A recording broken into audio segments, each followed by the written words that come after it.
Jupiter और Saturn ग्रह हमारे सौरमंडल में मौजूद दो सबसे विशालकाय ग्रह हैं जो कि पूरी तरह गैसों से मिलकर बने हुए हैं। सूर्य के बाद हमारे सौरमंडल के इवोल्यूशन और इसे शेप देने में सबसे बड़ा हाथ इन्हीं दोनों ग्रहों का रहा है। दोनों ग्रहों का चक्कर 80 से भी ज्यादा छोटे और बड़े मून्स लगाते हैं जो कि हमारे सौरमंडल के भीतर दो मिनी सोलर सिस्टम का निर्माण करते हैं। पर क्या होगा अगर भविष्य में किसी कॉस्मिक इवेंट के चलते हमारे सौरमंडल में मौजूद ये दो सबसे विशालकाय ग्रह आपस में टकरा जाएं? इसका इन ग्रहों, हमारे सौरमंडल और साथ ही हमारे धरती पर मौजूद जीवन पर क्या असर पड़ेगा? और क्या इस टक्कर के बाद बने ग्रह के पास इतना मास मौजूद होगा कि वह अपने अंदर फ्यूजन शुरू कर एक स्टार बन जाए? ऐसे ही ढेर सारे सवालों के रोचक जवाब जानने के लिए इस वीडियो को अंत तक जरूर देखें। तो नमस्कार दोस्तों, आप देख रहे हैं रहस्य टीवी और चलिए शुरू करते हैं। हम हमारे सौरमंडल में मौजूद ग्रहों को मुख्य रूप से दो भागों में बांट सकते हैं, जिसमें सबसे पहला है हमारे सौरमंडल के भीतरी क्षेत्र में मौजूद इनर रॉकी प्लैनेट्स, जिसमें मर्क्यूरी, वेनस, अर्थ और मार्स जैसे ग्रह आते हैं।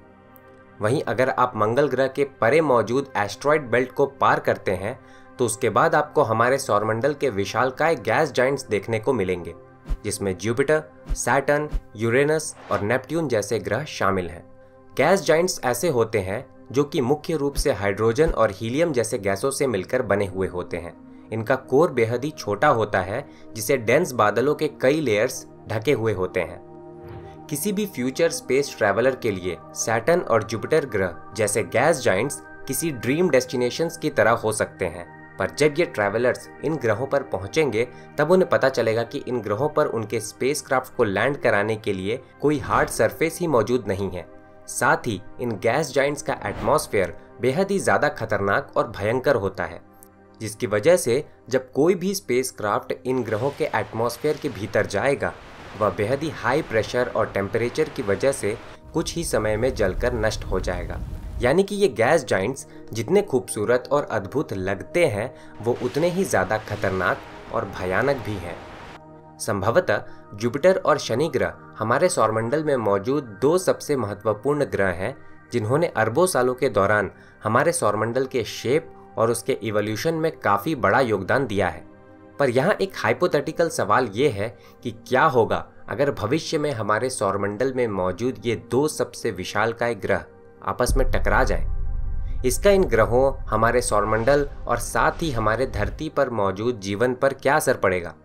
हमारा ये सौरमंडल एक पूरी तरह डेवलप्ड और स्टेबल सोलर सिस्टम है। ऐसे में दोनों ही ग्रहों के मौजूदा ऑर्बिट को देखते हुए इन दोनों ही ग्रहों का आने वाले कई बिलियन सालों के दौरान एक दूसरे से टकराने की कोई संभावनाएं मौजूद नहीं है। पर स्पेस एक बेहद ही अनप्रेडिक्टेड जगह है और हो सकता है कि भविष्य में किसी विशालकाय कॉस्मिक इवेंट जैसे कि गैलेक्टिक टाइडल फोर्सेस, विशालकाय एस्ट्रॉयड या हमारे सौरमंडल के समीप से गुजरते हुए रोक स्टार की वजह से भविष्य में इन दोनों ही ग्रहों के टकराने की स्थिति बन सकती है। ऐसे में वैज्ञानिकों के एक दल ने फिजिक्स बेस्ड सिमुलेशंस की मदद से ये जानने की कोशिश की है कि अगर भविष्य में ये दोनों ही ग्रह टकरा जाते हैं तो क्या होगा। आइए इसे इन तस्वीरों के माध्यम से समझने की कोशिश करते हैं। इन दोनों ही ग्रहों के टकराने की स्थिति में सबसे पहले जुपिटर ग्रह के शक्तिशाली ग्रेविटेशनल पुल की वजह से शनि ग्रह के रिंग्स इसकी ओर सबसे पहले खींचे चले आएंगे, जिसके बाद इन दोनों ही ग्रहों के एटमॉस्फेयर एक दूसरे से टकराएंगे, जिसके चलते काफी ज्यादा हीट और एनर्जी पैदा होगी और आखिरकार जुपिटर ग्रह के आगे शनि ग्रह घुटने टेक देगा और वह पूरी तरह इसके अंदर समा जाएगा। इस कॉलिजन के चलते जिस नए ग्रह का निर्माण होगा उसका मास और आकार जुपिटर ग्रह से करीब 1.25 गुना ज्यादा होगा। साथ ही ज्यादा मास और डेंसिटी की वजह से इस नए ग्रह का एवरेज तापमान भी काफी अधिक होगा।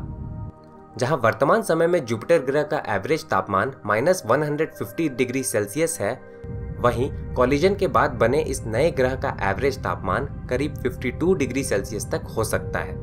जुपिटर ग्रह को इसके आकार के कारण एक फेल्ड स्टार भी कहा जाता है, क्योंकि ये आकार में हमारे आकाशगंगा में पाए गए कुछ सबसे छोटे तारों से भी कहीं ज्यादा विशालकाय है। जुपिटर ग्रह का डायमीटर करीब 1,40,000 किलोमीटर है।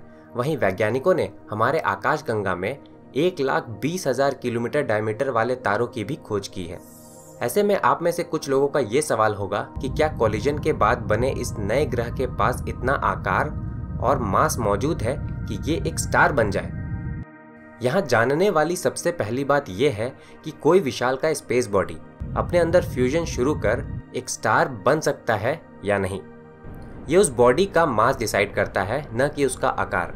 एक ऑब्जेक्ट का मास जितना ज़्यादा अधिक होगा, उसका इंटरनल प्रेशर भी उतना ही अधिक होगा, जो कि उसके अंदर न्यूक्लियर फ्यूजन शुरू करने में मदद करेगा। हमारे ब्रह्मांड में खोजे गए सबसे छोटे तारों का भी मास जुपिटर ग्रह से करीब 70 गुना ज़्यादा है, जिसे वैज्ञानिक न्यूक्लियर फ्यूजन शुरू करने के लिए एक थ्रेशहोल्ड भी मानते हैं। यानी कि किसी स्पेस ऑब्जेक्ट का मास अगर जुपिटर ग्रह से 70 गुना ज़्यादा होगा, तभी वह अपने अंदर फ्यूजन शुरू कर एक स्टार बन सकता है। वहीं 1.25 जुपिटर मास के साथ हमारा नया ग्रह स्टार फॉर्मेशन के लिए ज़रूरी मास के करीब भी मौजूद नहीं है। जुपिटर और शनि ग्रह के कॉलिजन के चलते सिर्फ हमारे नए ग्रह के आकार में ही बदलाव नहीं आएगा, पर साथ ही हमारे नए ग्रह के कॉम्पोजिशन में भी बदलाव आएगा। हमारे नए ग्रह में जुपिटर ग्रह की तुलना में कहीं ज़्यादा आयरन, सिलिकेट और हाइड्रोजन मौजूद होगा, पर साथ ही इसमें कहीं ज़्यादा मात्रा में वाटर भी मौजूद होगा, जो कि मुख्य रूप से शनि ग्रह के तबाह हो चुके रिंग्स में मौजूद आइस पार्टिकल से आएगा।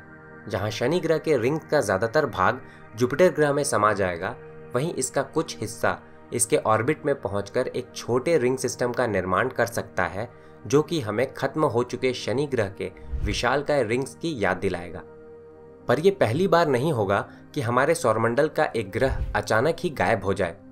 शोधकर्ताओं का मानना है कि हमारे सौरमंडल के निर्माण के समय जुपिटर और नेपट्यून ग्रह के बीच एक और ग्रह मौजूद था, जो कि किसी वायलेंट इवेंट के चलते हमारे सौरमंडल से इजेक्ट हो गया और हमेशा के लिए हमारे आसमान और सौरमंडल से गायब हो गया। साथ ही आज से अरबों सालों पहले मंगल ग्रह के आकार का एक ग्रह हमारे पृथ्वी ग्रह से टकराया था, जिसके चलते मून का निर्माण हुआ था। जुपिटर और शनि ग्रह ने सौरमंडल के विकास और हमारे धरती पर जीवन की उत्पत्ति में काफ़ी महत्वपूर्ण योगदान दिया है। इन विशालकाय ग्रहों की ग्रेविटी आउटर सोलर सिस्टम से आने वाले एस्ट्रॉइड्स और कॉमेट से हमारी रक्षा करती है, जिसकी वजह से हमारे धरती पर हालात जीवन के लिए अनुकूल हो पाए हैं। अगर ये ग्रह नहीं होते तो हो सकता है कि हमारे धरती पर पनपने वाले पहले माइक्रो ऑर्गेनिज्म किसी एस्ट्रॉइड इम्पैक्ट के चलते खत्म हो जाते और हमारे धरती पर हालात जीवन के लिए अनुकूल ही नहीं रहते। जुपिटर और शनि ग्रह का कॉलिजन न सिर्फ हमारे सौरमंडल को पूरी तरह बदल देगा, पर साथ ही यह हमारे धरती पर मौजूद जीवन पर भी असर डालेगा। खैर, ये तो वक्त ही बताएगा कि भविष्य में हमारे पृथ्वी ग्रह और हमारे सौरमंडल का क्या होगा। आपको ये वीडियो कैसा लगा, हमें नीचे कमेंट कर ज़रूर बताएं। अगर आपको ये वीडियो पसंद आया हो तो इसे लाइक कर अपने दोस्तों के साथ शेयर ज़रूर करें और हमारे चैनल को सब्सक्राइब करना न भूलें। मैं जल्द मिलता हूँ आपसे एक नए वीडियो में। तब तक के लिए धन्यवाद।